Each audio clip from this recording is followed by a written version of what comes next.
Metabolites.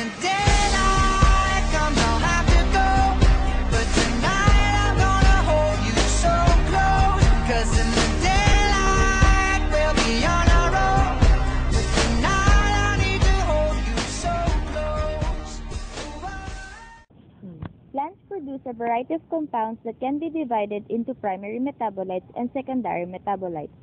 The primary metabolites are essential for survival of the plant and include sugars, proteins, and amino acids.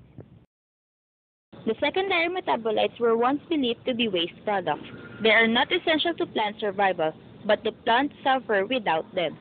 Secondary metabolites also have many uses for us too. Some are beneficial and others are toxic. One of the secondary metabolites are the alkaloids.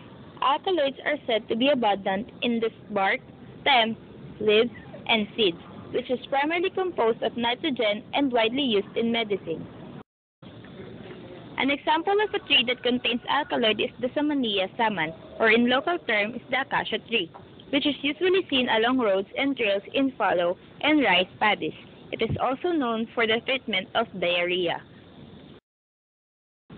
Acacia tree is a saponin-like alkaloid pitecolobin that has been isolated from its bark and seeds. And when the daylight comes, I'll have